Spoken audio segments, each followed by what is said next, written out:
22장으로 성경 66권이 끝나는데 우리 오늘 19장입니다, 여러분. 자, 그러니까 어느 만큼 깊이 들어간 말씀인가라는 것을 우리가 아시면서 하나님께 개인적으로 지혜와 계시의 영을 주옵소서라고 기도하시면서 같이 이 천상의 말씀을 같이 나눠보도록 하겠습니다.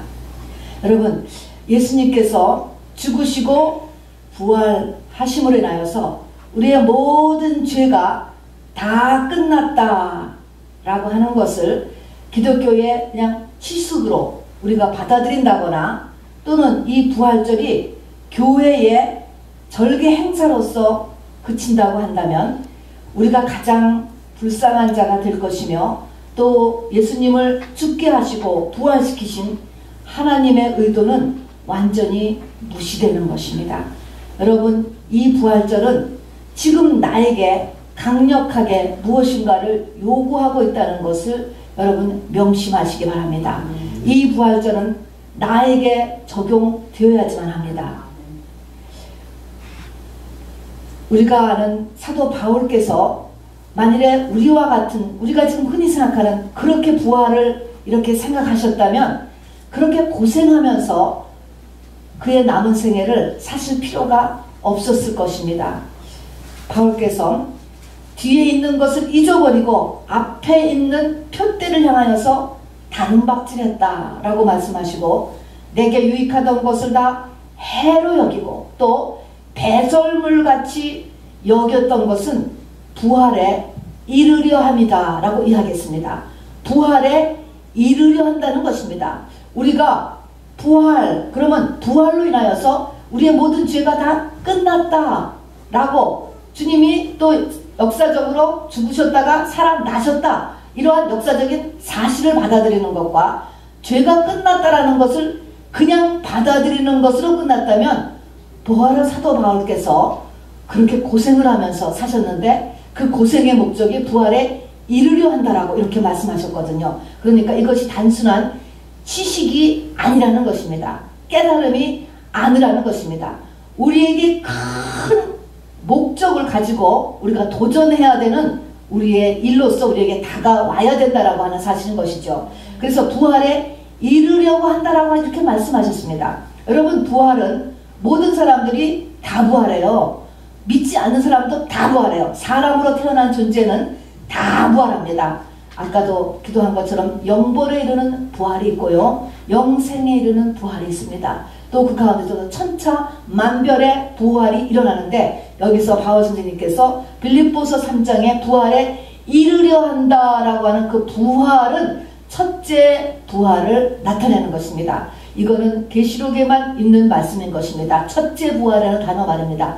그 첫째 부활이라고 하는 그거는 바로 하늘나라 결혼식에서 내가 어린 양의 신부가 되도록 부활하는 것이 첫째 부활입니다. 그래서 그에게 속한 자가 되는 것이 첫째 부활, 속했다라는 것이 belong to, 그하고 딱 붙어버려서 하나가 되었다라는 의미인 것입니다. 그래서 사도 바울께서 부활에 이르려고 그렇게 다름박질하였던 그런 것처럼 우리도 똑같이 부활절을 맞이하면서 똑같이 첫째 부활에 바로 참가하기 위하여서 바로 하늘나라에서 내가 어린 양의 신부로 서도록 부활하기 위해서 우리의 이 땅의 육신의 시간을 달려가야 된다라는 것을 오늘 말씀드리려고 하는 것입니다. 아멘입니까? 네.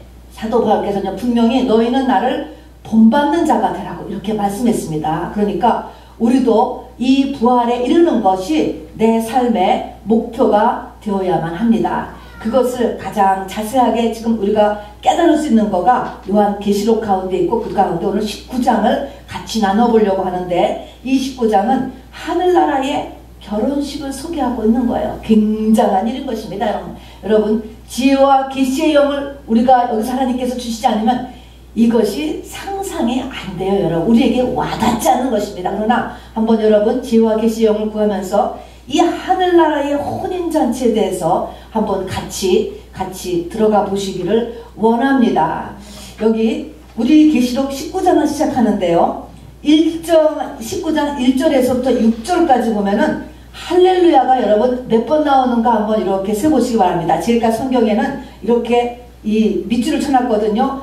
여기 보니까 19장 1절에부터 할렐루야, 첫 번째 할렐루야, 두 번째 가로되 할렐루야, 또 세 번째는 아멘 할렐루야 4절이죠. 또 뒤에 가서 보면은 6절에 가서 또 할렐루야, 할렐루야가 하늘에 울려 퍼지는데 천천만만의 천사들, 허다한 무리들, 바로 보좌에 있었던 24 장로들, 네 생물들, 우리 이 성경의 앞에 5장에 나오는 그 하나님의 보좌와 그 하늘나라에는 모든 존재들이 다 이렇게 할렐루야 대찬양이 지금 일어나고 있는 것입니다, 여러분. 자, 왜 이렇게 할렐루야의 찬양이 넘치고 있을까? 왜 이렇게 할렐루야 찬양이 넘치고 있는지 아세요? 왜냐하면은 곧 하늘나라에 결혼식이 있다라고 하는 것입니다, 여러분. 결혼식이 있다는 거예요. 결혼식이 있기 때문에 바로 이렇게 할렐루야 찬양이 넘치고 있는 것입니다. 여러분, 이 첫째 부활에 참가하기 위해서 우리가 이 땅의 삶에 도전하는 것이 부활절을 맞는 성숙한 신앙인의 자세요, 여러분. 자, 그런데 오늘 19장 9절에 있는 것처럼 이 어린 양의 혼인잔치에 청함을 받은 자는 복이 있도다 그랬거든요.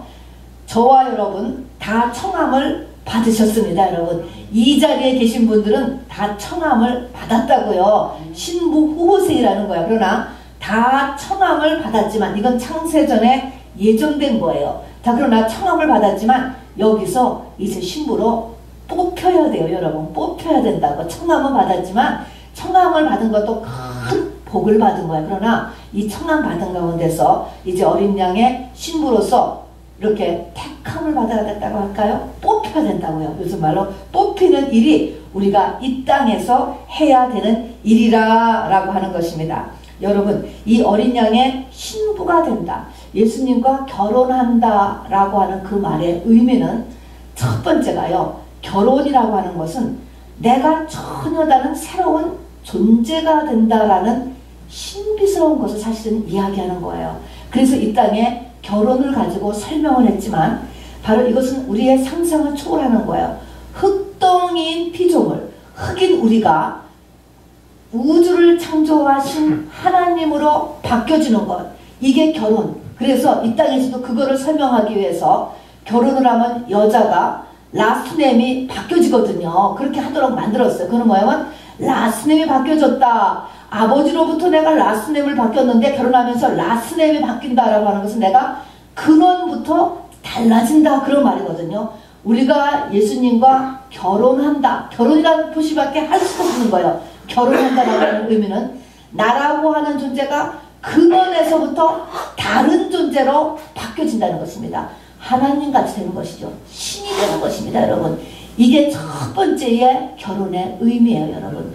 그리고 물론 두 번째는 세세토록 왕노릇하리도다. 우리 예수님이 하나님이시잖아요. 그러니까 부부가 되면은 부부는 일심동체에서 같은 스테이터스가 되는 거거든요. 그러니까 왕과 같은 위치, 왕과 같은 권세. 그래서 천년왕국에서 왕, 그 이후에 바로 천국에서도 세세토록 왕노릇, 그리고 이 땅에 살아있는 동안에서도 바로 이미 주님과 결혼한 상태가 이렇게 된 사람에는 모든 것을 지배할 수 있는 왕같은 권세로서 이 땅을 살게 되는 것이죠. 자, 그래서 결혼한다는 의미가 바로 그런 신비한 연합을 첫 번째로 이야기한다는 것을 잊지 마시기 바랍니다. 자, 그러면 이 결혼식에 저와 여러분이 이제 청함을 받았습니다. 이것을 이제 하나님 앞에 뽑혀져야 되는 거예요. 신부로 뽑혀지게 되기 위해서 오늘 19장을 보면서 무엇을 해야 우리가 뽑혀지는가, 이거를 성경을 통해서 오늘 배워서 여기에 우리가 그렇게 우리가 이 땅에 살면서 이렇게 거기에 맞춰가야 되는 것입니다. 맨 처음에 보니까 말입니다. 이게 지금 19장에 지금 할렐루야 찬양이 일어나는데 하늘나라에서 이 대찬양은 뭐 때문에 지금 일어나는 거라고요? 뭐가 있기 때문에? 곧 혼인예식이 있기 때문에, 결혼식이 있다는 것입니다. 그런데 이 대찬양이 일어나기 전에 이 대찬양과 결혼식을 하려면은 무슨 일이 먼저 있어야 되느냐라는 것을 보니까 19장 1절에 보니까 이렇게 시작합니다. 이 일 후에 라고가 시작하는 것입니다. 이 일 후에 내가 들으니 하늘에 허다한 무리의 큰 음성 같은 것이 있으면서 이제 할렐루야 찬양 소리가 들리는데, 이 일 후라는 것은 무슨 일이냐라고 하는 것을 보니까 17장 18장을 보니까 무슨 일이 나는지 아세요? 바벨론이 멸망을 한 사건이 났습니다. 바벨론이 멸망을 해야 혼인 예식이 시작된다라는 것입니다. 여러분, 바벨론은 여러분은 다 아실 것입니다. 바벨론은 무엇을 나타내는 말이냐면 세상인 거예요. 세상을 나타내고 또 나의 겉사람을 나타내는 것입니다.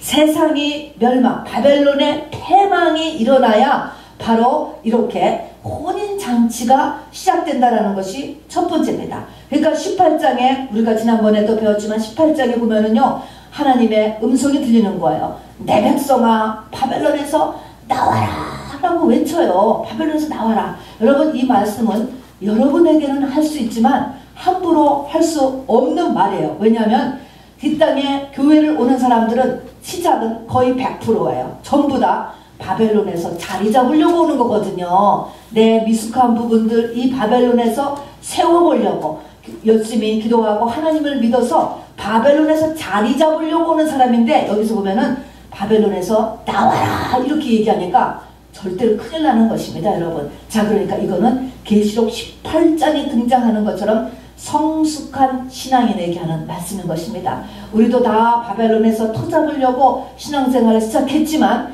여러분 신앙이 잘 자라면은요, 잘 자란 사람들은 무엇을 깨달아야 되냐면은 이 땅이 내가 살 곳이 아니로구나 라는 것을 딱 깨닫는 사람이 다 큰 사람이에요. 그게 18세가 돼서 결혼 정년기에 오른 것입니다. 아브라함도 뭐예요? 자기 자리 잡고 나서는 갈대와 우르로 돌아갈 수 있었지만 깨달았습니다. 영원한 도성으로 가는 것이로구나 라고 해서 방향을 틀었어. 하늘에 상급 쌓는 대로 바로 방향을 틀었다는 것입니다. 그래서 바벨론에 자리 잡으려고 교회에 들어왔지만 이 바벨론이 내가 살 곳이 아니로구나 라는 것을 완전히 깨달아야 돼. 거기에서 바벨론에서 나와요. 바벨론에서 나오다 라고 하는 말은 우리가 어디 산골짜기에 들어가서 수도원에 가서 살라는 것이 아니고, 이 세상을 내 인생의 목적으로 두지 않는 것이고, 이 세상에서 인정받으려고 살지 않는 것이에요.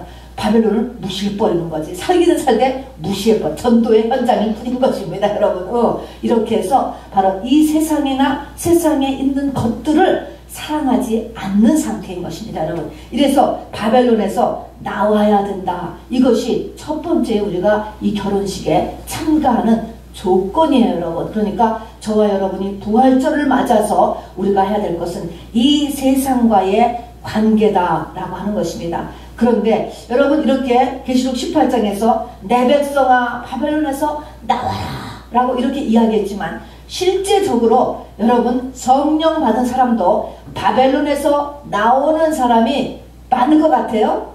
지극히 적습니다, 여러분. 인류가 멸망했는데 한 번 멸망했잖아요, 옛세상. 그리고 지금 또 한 번 완전히 끝내잖아요. 끝내는데 맨 처음에 물로 멸망했어요. 두 번째는 불로 멸망한다고 했는데, 물로 멸망할 때 보니까 바로 노아가 120년 동안 외쳤어요.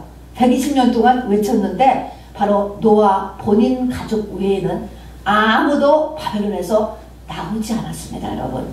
이 세상이라고 하는 것 굉장히 강한 것입니다, 여러분. 이 바벨론은 세상, 나의 겉사람, 똑같은 것은 내가 태어날 때 나의 본성하고요 딱 맞아요, 여러분. 딱 맞는다는 거, 여러분 참 심각한 거예요. 딱 맞기 때문에 내가 이 물결을 거스르려고 막 신앙생활을 열심히 하지 않고 그냥 자연의 법칙대로 살리라, 내 마음 가는 대로 살리라, 세상 흘러가는 대로 살리라 라고 하면 반드시 떠내려가게 돼 있어요. 왜 그래요? 나는 이 바벨론하고 내 본성하고는 딱 맞기 때문에 그래요. 훨씬 그게 자연스럽다니까요. 그래서 내 본성이 바로 이 바벨론하고 맞다. 내가 태어날 때 내 영혼의 짝이 마귀예요, 여러분. 세상이에요, 여러분. 그렇다는 것입니다. 두 번째는요, 이 세상은 말입니다, 소돔과 고모라를 가리켜서 그 당시에 롯과 사람들이 에덴 같다 이렇게 이야기했어요.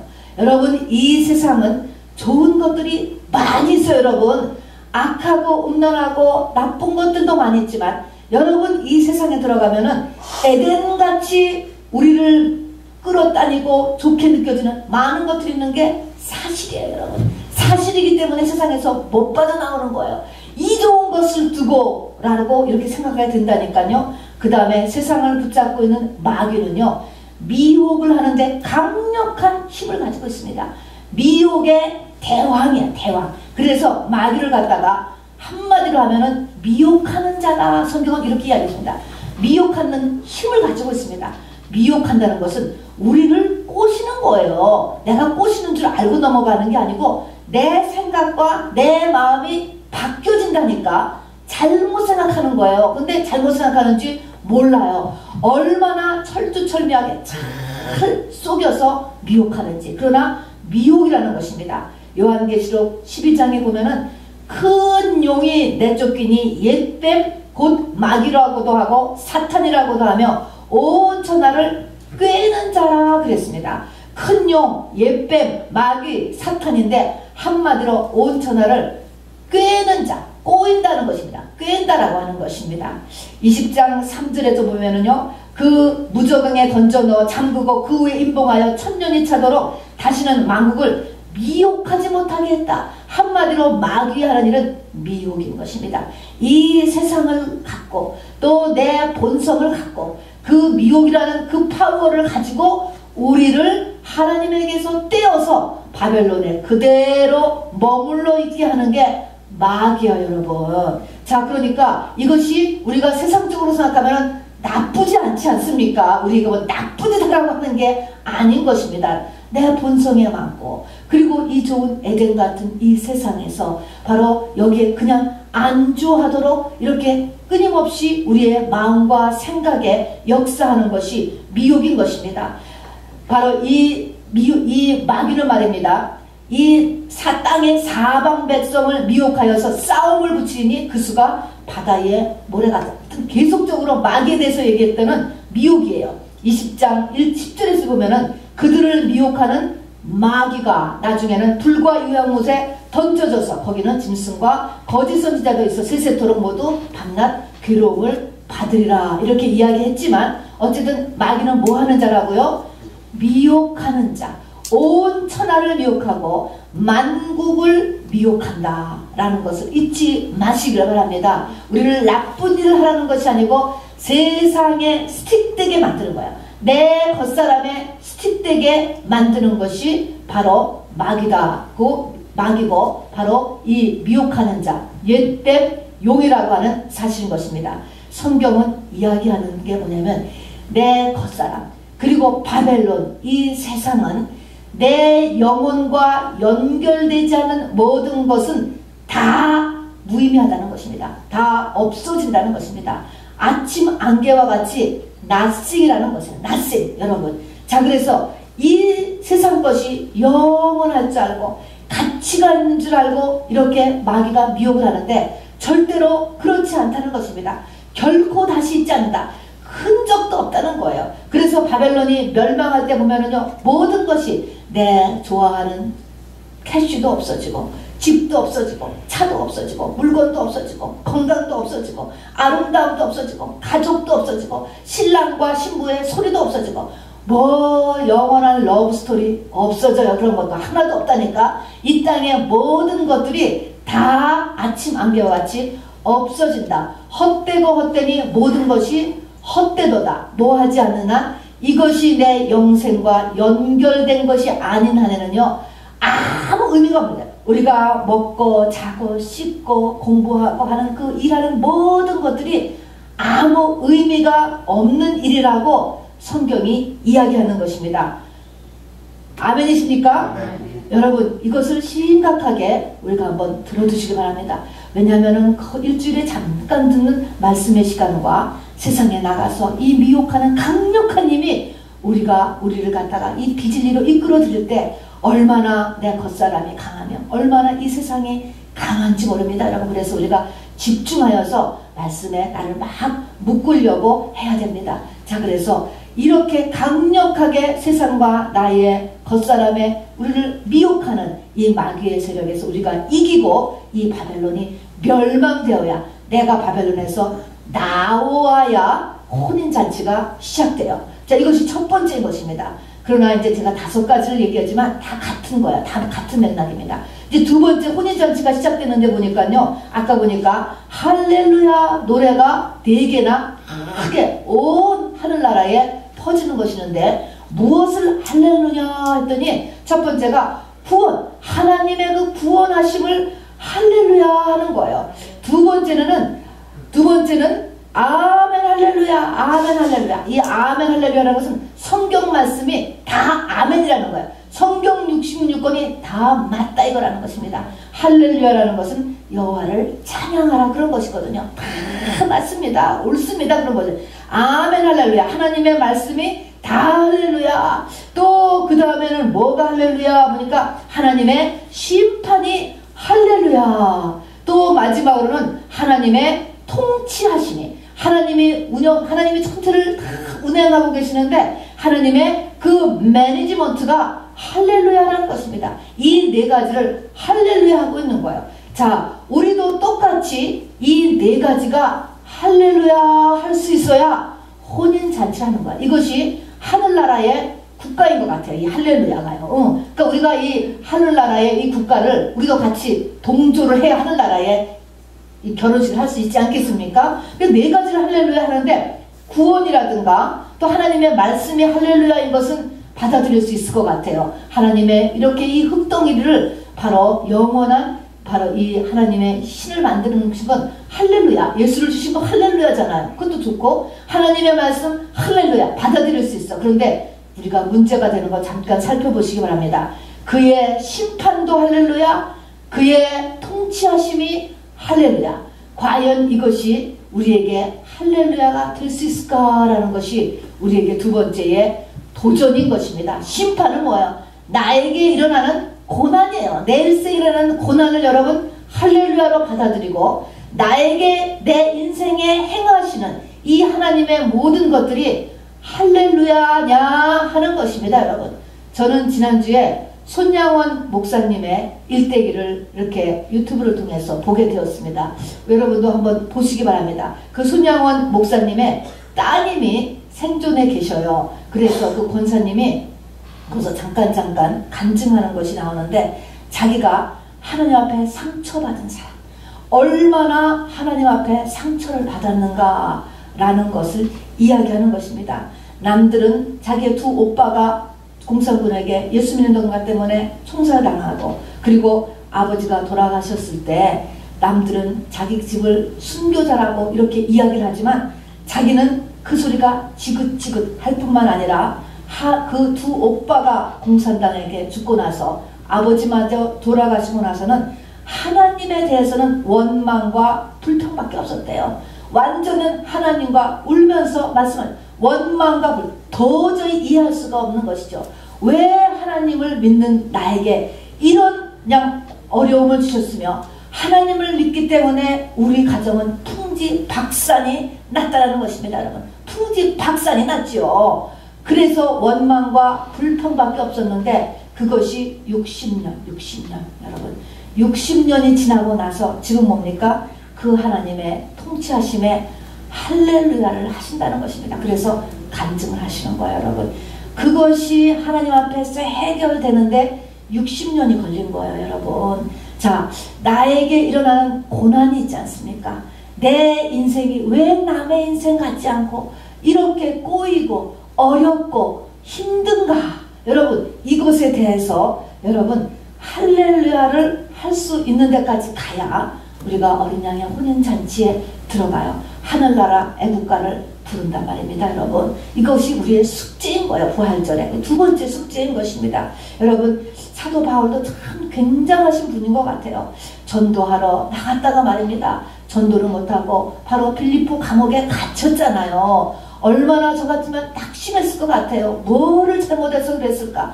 내가 무슨 숨겨놓은 죄가 있어서 그랬을까? 그랬을 것 같아요. 그런데 사도 바울이 기뻐했다고 그랬습니다. 그리고 바깥에 있는 사람들에게 기뻐하라고 이야기했습니다. 왜 그래요? 자기에 받는 이 고난이 바로 내 구원에 이르게 할 줄을 자기는 믿기 때문에 기쁘다는 거야. 남의 구원이 아니고 내 구원. 무언지 나를 더 예수 그리스도의 형상으로 가까이 하는 것에 분명히 이 고난이 이 역사한다 라고 하는 것을 하나님의 통치하심을 믿었다라는 것입니다. 너무 놀랍지 않아요? 여러분에게 어려움이 왔을 때 여러분 이것이 내 구원에 이르게 할 줄을 믿기 때문에 할렐루야를 할 수 있으십니까? 정말 존경스러운 것 같아요. 이 사도 바울의 그렇습니다. 여러분 다윗 우리가 알잖아요. 다윗이 왕이 되었고 다윗이 신부의 모욕이에요. 구약에서는 다윗이 말입니다. 광야에서 사울에게 쫓겨서 숨어 살 때 가드 왕 앞에서요 목숨이 경각에 이렇게 부닥치게 되었습니다. 자기 목숨을 구하느라 갑자기 미친 사람처럼 행했어요. 침을 길게 흘리면서 미치광이처럼. 그러니까 아유 저런 미친 사람 하나 있는 거 뭐 숲속에 미친 사람 있는 거 뭐 굳이 죽일 필요 있을까? 이렇게 해서 이렇게 목숨을 겨우 구한 적이 있었습니다. 그게 가드 왕 앞에서 그랬습니다. 가드 그러면은 이 가드 족속은 어떤 족속이냐? 다윗이 청년 때의 말입니다. 이 골리앗을 물맷돌 5개로 명중시켜가지고 죽였던 사람이에요. 언제는 말입니다. 언제는 그전에는 내가 물맷돌로 저 가드 족속을 완전히 패망시켰는데 지금은 뭐예요?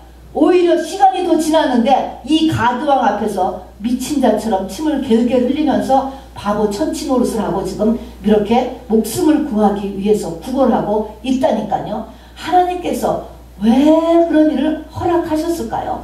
무엇이 잘못된 것이 아니고 다윗은 깨달았습니다. 자기의 의를 다 깨버리는 하나님의 계획이고 그렇기 때문에 그 하나님의 통치하심에 할렐루야 했던 것입니다. 옛날에 그 정말 믿음 좋고 용맹했던 그 정말 이 골리앗하고 이 싸움을 걸어서 승리했던 이런 다윗이 하나님께서 다 털어버림으로 인하여서 온전히 예수 그리스도만 의지하는 사람으로 만들어가는 거예요, 여러분. 이래서 할렐루야라고 했다는 것입니다. 우리 두 번째의 숙제는 바로 이렇게 하나님의 심판과 통치하심에 저와 여러분도 할렐루야를 하는 데까지 오늘도 결단해서 나가기를 주님의 이름으로 꼭 부탁드리겠습니다. 어렵지요? 어려워요, 여러분.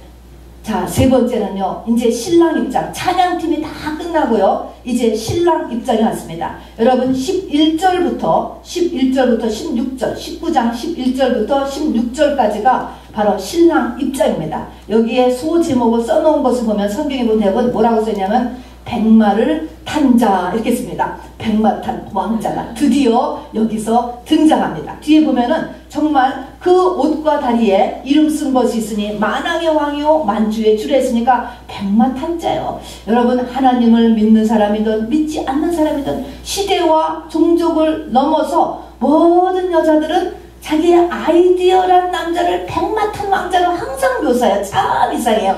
백마 탄 왕자라니까 여러분. 이 백마 탄 왕자를 그리는 것, 또 남자도 남자대로 정말 백설공주를 그리는지 숲속에 잠자는 미녀를 그리는지는 알 수 없지만 똑같은 아이디어란 연인을 그려요, 여러분.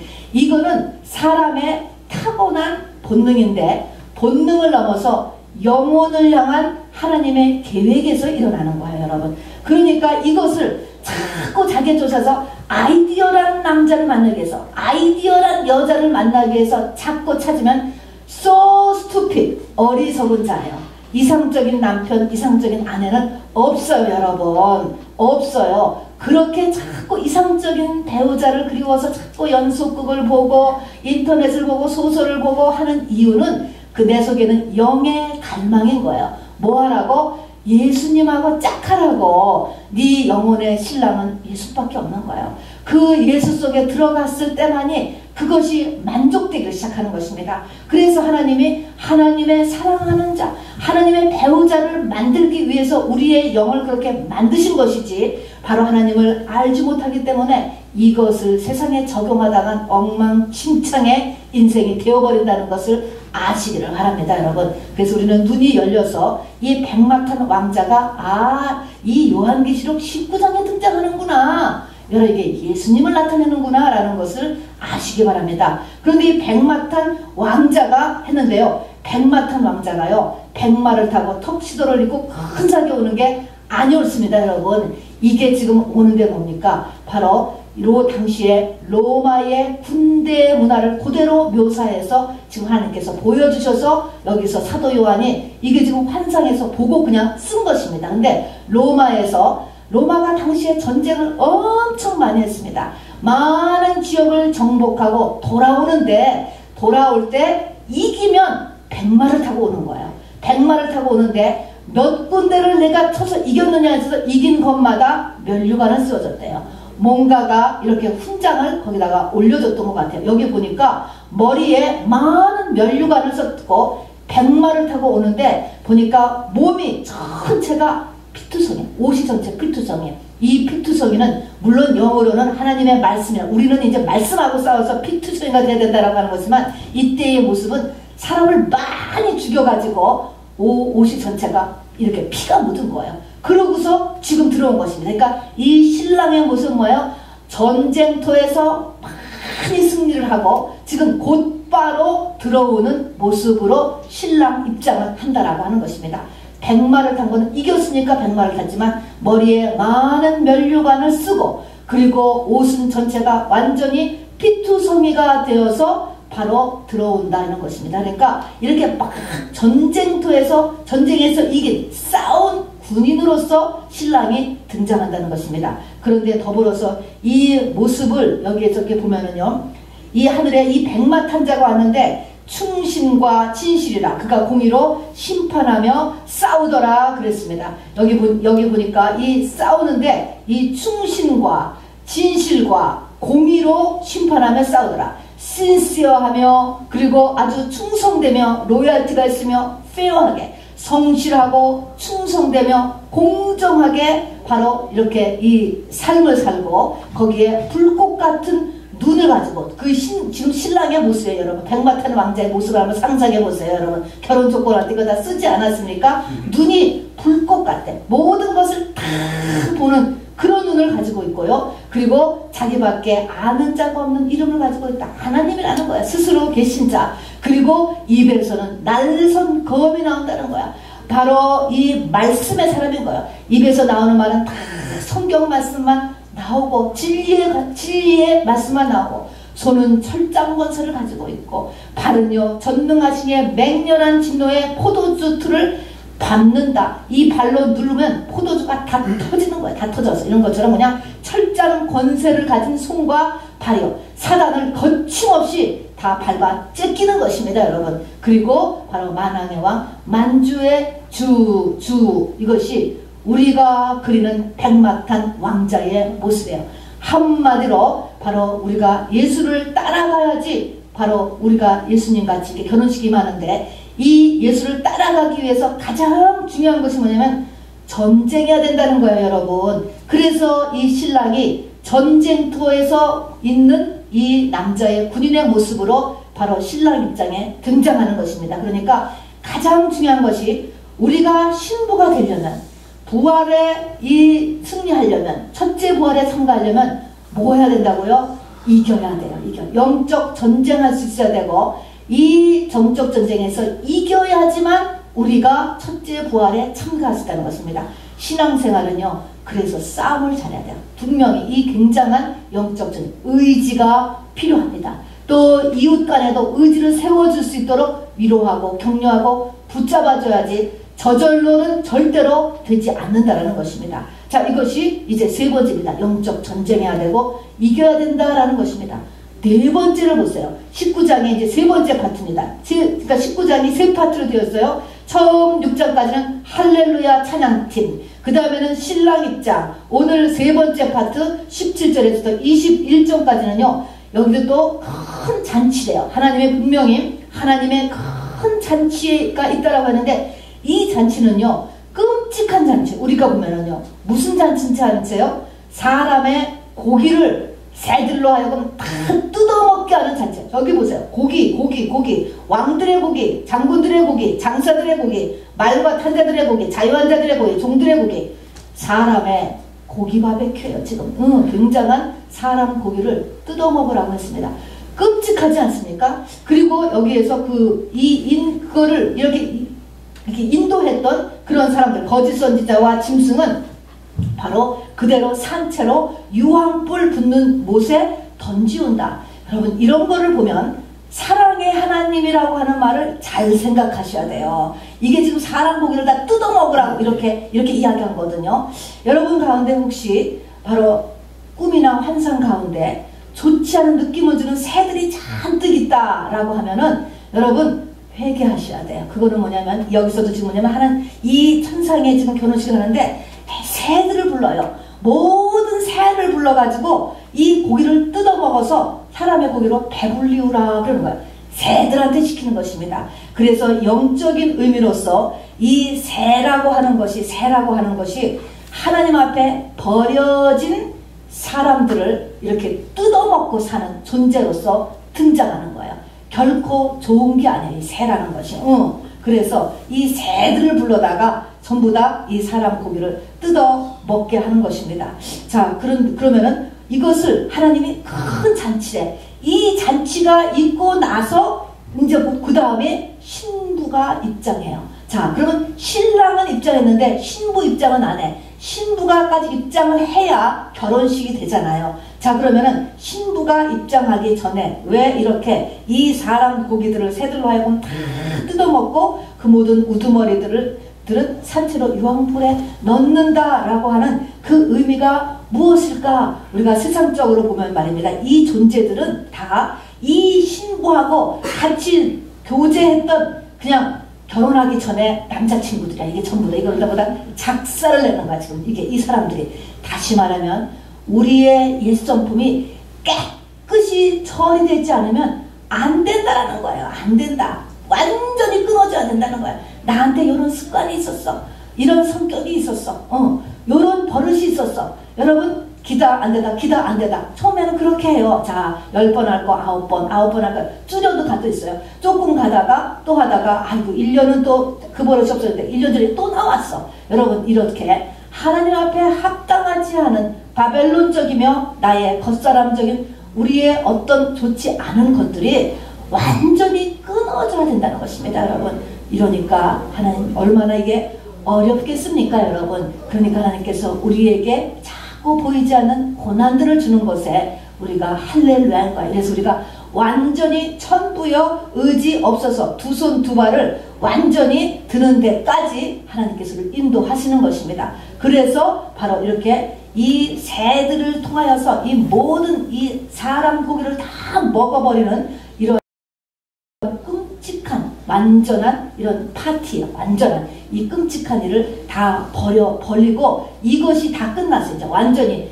다 유황불 속에 산채로 집어넣고 불 속에 산채로 집어넣고 사람은 다 새들한테 다 뜯어먹도록 내주고 이렇게 하고 나니까 그 다음에 이제 21장에 가면 말입니다.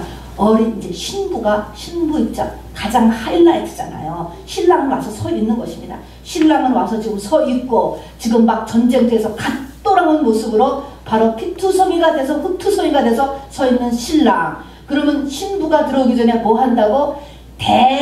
사람 잡아 죽이는 일이 벌려지고 이것이 깨끗이 끝난 사람에게 바로 어린 양의 신부로서 가게 된다는 것입니다. 여기까지 하나님께서 우리를 인도하신다는 것입니다. 여러분, 성령이 그렇게 우리를 인도하는 거예요. 그래서 이제 신부가 등장하는데 여러분, 하얀 웨딩드레스를 입고 아름답게 등장하는 것이 아니고 21장에서 보면은 하늘로부터 새 예루살렘 성이 내려온대요. 그게 어린 양의 신부래요. 여러분, 여기 지금 상상을 동원하셔야 돼요. 이게 지금 환상의 커플이에요. 전쟁에서 막 돌아온, 전쟁에서 승리한 백마탄 군인과 하늘에서 내려온 새 예루살렘 성이 커플이야, 여러분. 자, 그래서 그러니까 이게 지금 영감을 동원하라고, 여러분. 하늘에서 내려오는 새 예루살렘 성이 바로 신부인데 이제 이 새 예루살렘 성의 마지막 우리의 모습을 이렇게 돌아보는 것입니다. 여러분, 하늘에서부터 내려왔다 그랬습니다. 그 말은 신부가 되는 것은 하늘에서부터 택함을 받고 하늘의 인도함을 통해서 만들어지는 거예요. 물론 여기에 우리가 반응해야 돼요. 그러나 나를 이끌어가는 것, 바울을 다시 감옥에다가 집어넣고 다윗을 옛날에는 그렇게 이겼는데 지금은 다시 작사를 바닥에 떨어뜨려서 그냥 바닥에 쳐넣어버리고 하는 그것을 하나님이 하신다는 것. 그래서 이 신부는 하늘로부터, 이 새 예루살렘 성은 하늘로부터 내려온다는 것입니다. 그 다음에 하늘로부터는 내 새 예루살렘 성을 보니까 말입니다. 이 예루살렘 성이 전체가 다 뭘로 되어 있어요? 성이에요. 성. 캐슬. 디즈니랜드에 보면은, 디즈니월드 같은 데 보면 가끔 성을 잘 그리더라고. 이런 데서 다 뽑아낸 거예요. 그려낸 것인데 이 성이 전체가 다 보석으로 되어 있다는, 보석으로. 정금, 그리고 12가지 보석, 그리고 문 하나가 하나로 된 진주, 전체가 보석. 보석이 주는 의미는 딱 한 가지인 것입니다. 보석이 주는 의미는 고난이에요, 여러분. 그리고 하나님께서 가장 귀하게 여긴다, 이것인 것입니다, 여러분.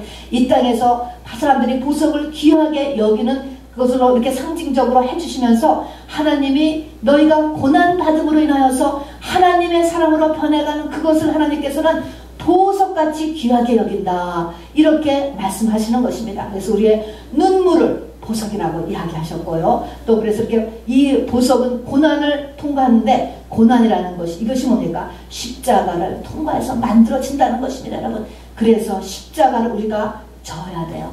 십자가는요, 내가 지려고 지는 게 아니고 외부로부터 지워짐입니다. 수동태입니다.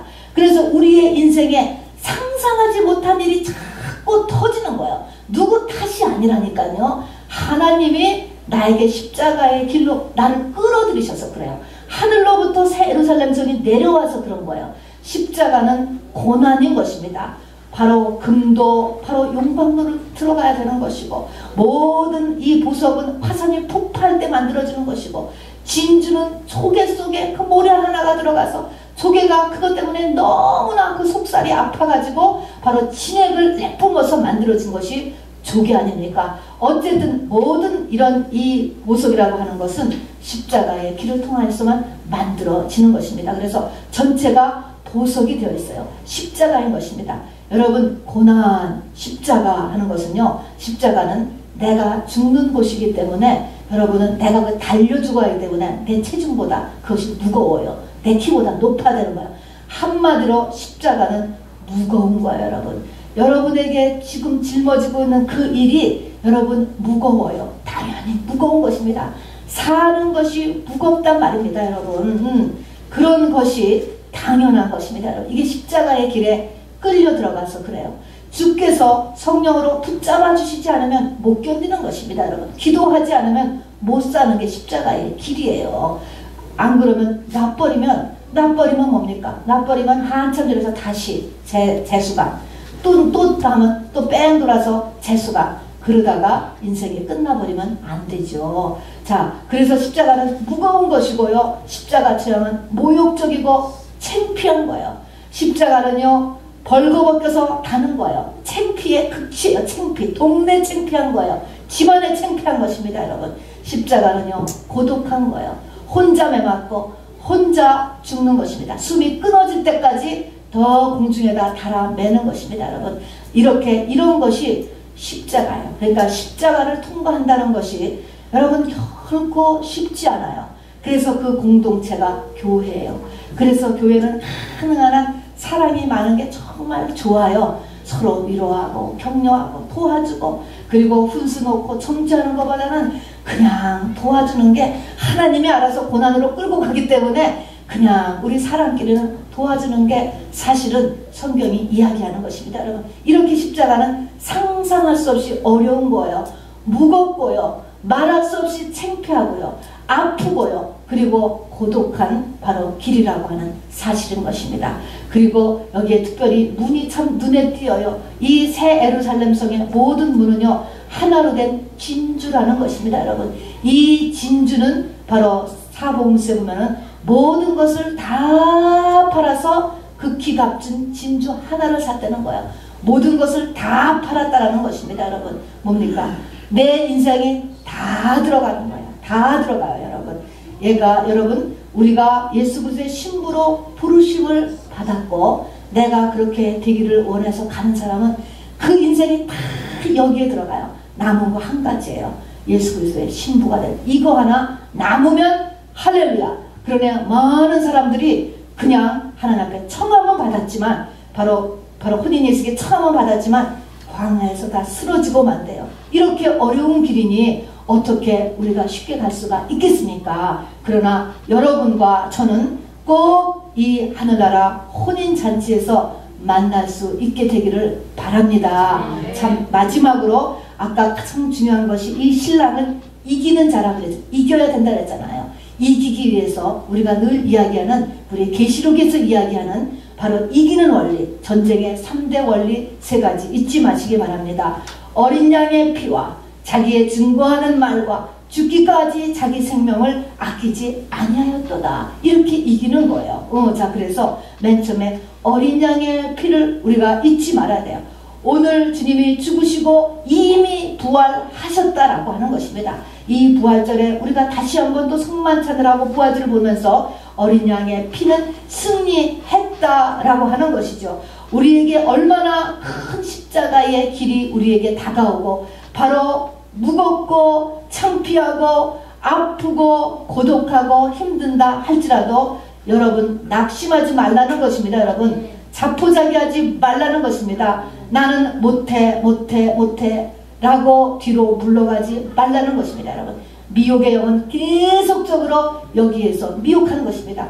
그래 네가 뭘 할 수 있겠니? 너는 아무것도 못해. 너는 차라리 죽는 게 낫겠다. 그리고 이렇게 속닥거리는 게 역시 미혹의 대장인 마귀인 것입니다. 마귀도 주님 다시 올 때까지 살아계시는 거예요. 이렇게 혼인잔치가 일어날 때까지, 그래서 산채로 위험불에 던져질 때까지 마귀도 똑같이 바닷가에 모래알같이 많이 우리에게 역사합니다. 그래서 절대적으로 어린 양의 피는 절대 긍정을 우리 속에 반드시 가져야 낙심하지 말 것, 자포자기하지 말 것, 못한다고 하지 말고 할 수 있거든이 무슨 말이냐 라고 우리 마음을 반드시 세우시기 바랍니다.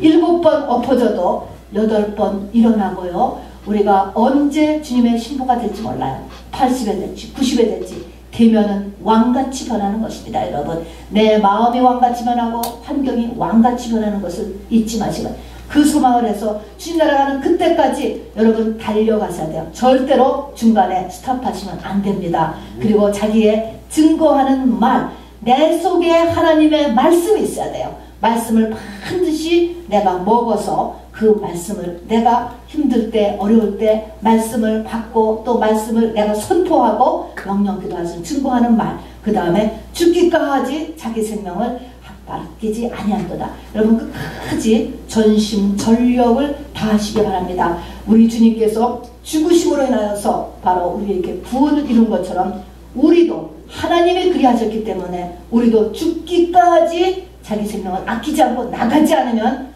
마귀가 이겨요. 여러분 그 틈새를 타고 사단마귀가 역사합니다. 여러분 그렇게 하여서 승리하는 저와 여러분 되기를 주님의 이름으로 축원합니다. 이 땅의 모든 축복과 모든 하나님의 비밀은 다 십자가 속에 숨겨져 있어요. 내가 십자가상에서 죽지 않으면 안 열립니다. 여러분 안 열려요. 안 열려서 성경도 안 열리고 하늘도 안 열리고요. 신령한 복, 이 땅에 기름진 복도 안 열려요.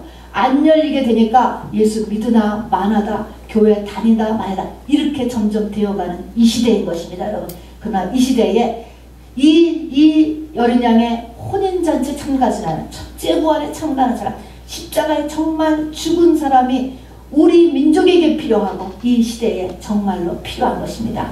우리 같이 찬양 드리고 꼭 기도해서 이런 첫째 부활에 과같이 참가하기를 축원합니다.